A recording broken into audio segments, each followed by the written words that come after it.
Good afternoon, students. Today we will continue our chapter Solid State.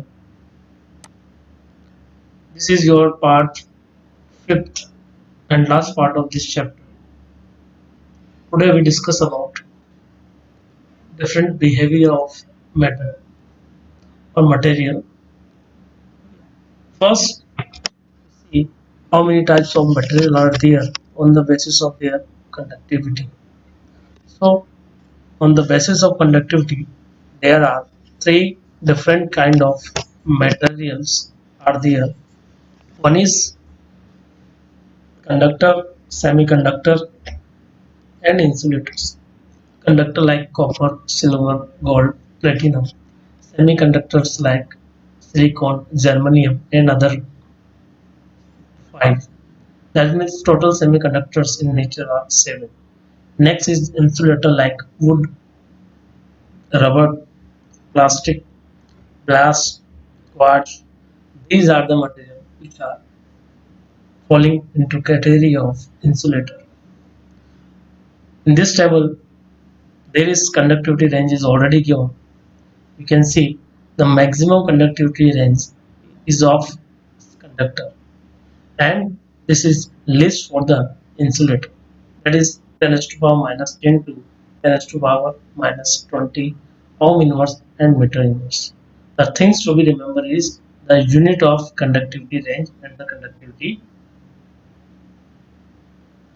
That means in our PU, if we see the board paper, then one question is comes in our RVSC section that the range is provided, conductivity range is provided, and examiner is asked about the type of material is it. So this is very important table for you, so you can memorize it. Come to the next. The pictorial is represent the various type of material on the basis of band theory. This diagram represents the band theory. According to band theory, there are two different kind of bands. You can see on your skin. One is orange and another is green type of bands. These are the bands.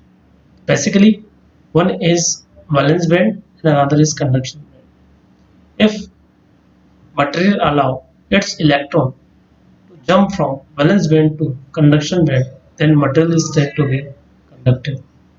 Okay. In case of conductor, you can see both the bands get overlapped. That overlapped area facilitates the transfer of that electron easily from valence band to conduction band. While in case of semiconductor, there is a gap which is the intermediate gap. So electron at a room temperature is never jump from valence band to that conduction band.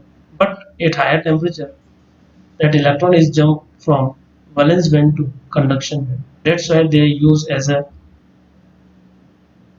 a photodiode. Now come to the next, that is insulator. The gap between two bands is quite prominent, and because of that, that electron is never jump from valence band to conduction. That's why they are called insulator or non-conductive in nature. So these are the some important definitions and points of the band theory. You can note these notes or lines. First is band. What is band? Collection of various energy levels is called band. Band basically are of two types. One is valence and another is conduction band that we already shown in this pictorial. These are the two types of bands. Okay. The gap present between these bands is called forbidden energy gap.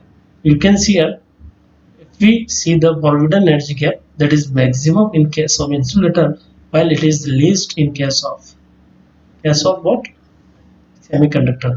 And there is no forbidden energy gap in between bands of conductor.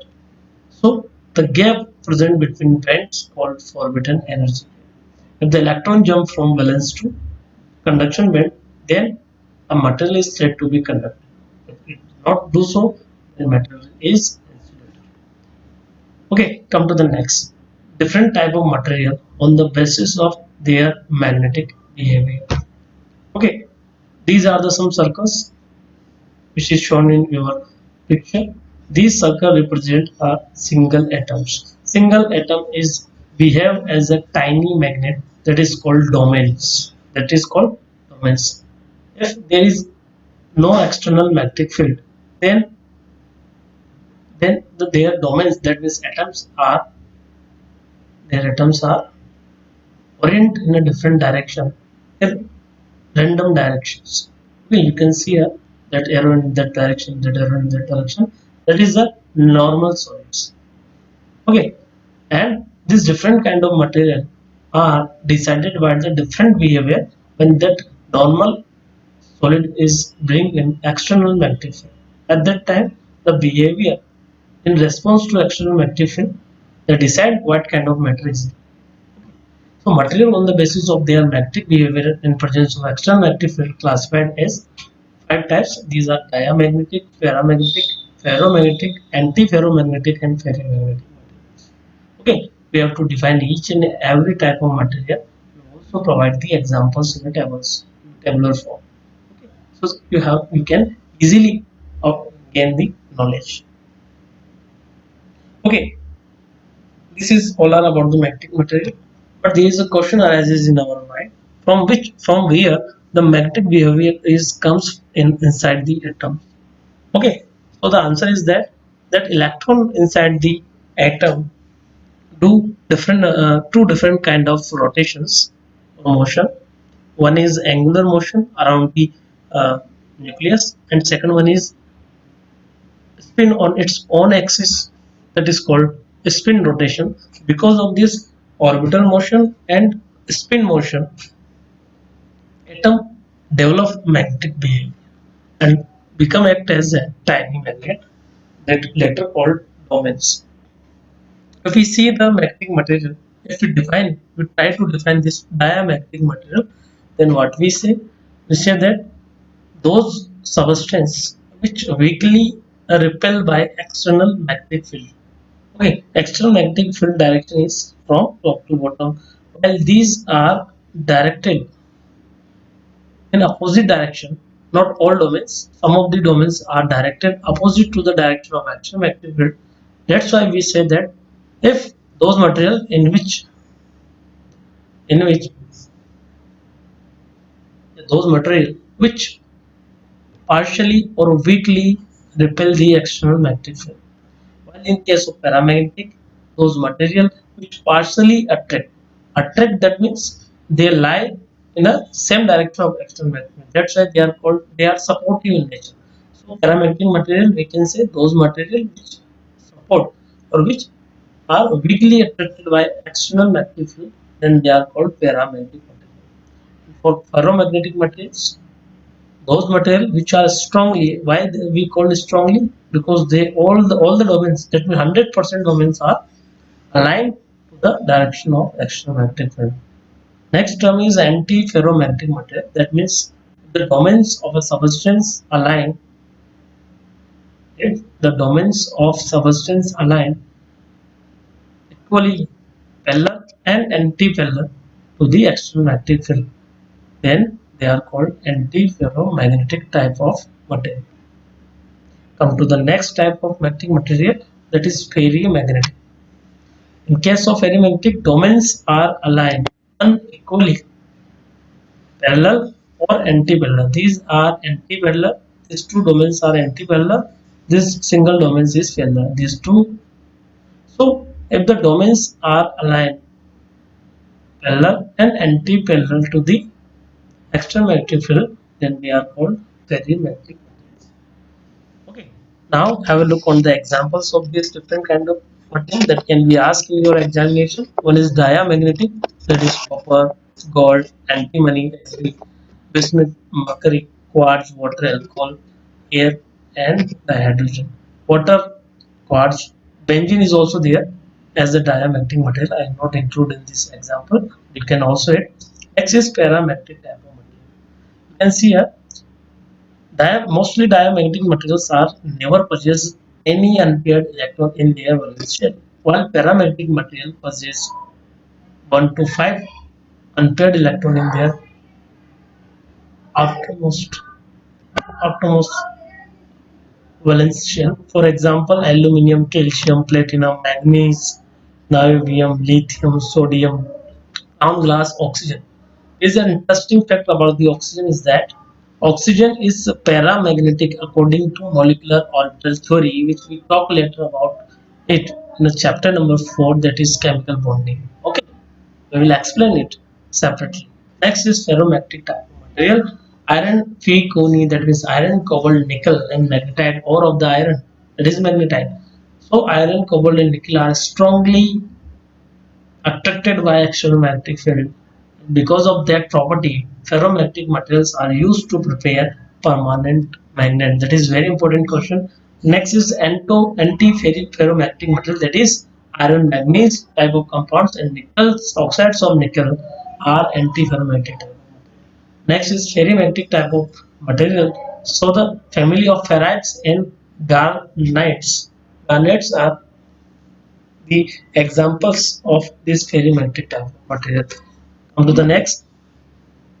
The definition of these different kind of magnetic material is shown in our screen. You can uh, memorize them. So the I repeat again, diamagnetic material are those substances which are weakly repelled by external magnetic field, while paramagnetic are those substances which are weakly attracted by external magnetic field. Attracted and repelled, there is a difference. Next is ferromagnetic materials, those substances which are strongly attracted by strong magnetic field, strong external magnetic field, as strongly attracted by external, not as strongly external magnetic field. At the place of strong, you have to write strong external magnetic field. Antiferromagnetic, that means those substances where domains are equally anti-parallel and anti-parallel to the external magnetic field. Next and final definition is of ferromagnetic, those substances where domains are unequally parallel or anti-parallel to the external magnetic field.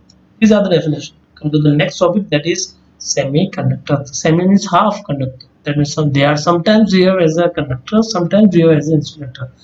Semiconductor, the very good and unique property of semiconductor is that they behave as an insulator at room temperature, but at higher temperature they may behave as a conductor. That's why they have a wide variety of uses in the electronics market.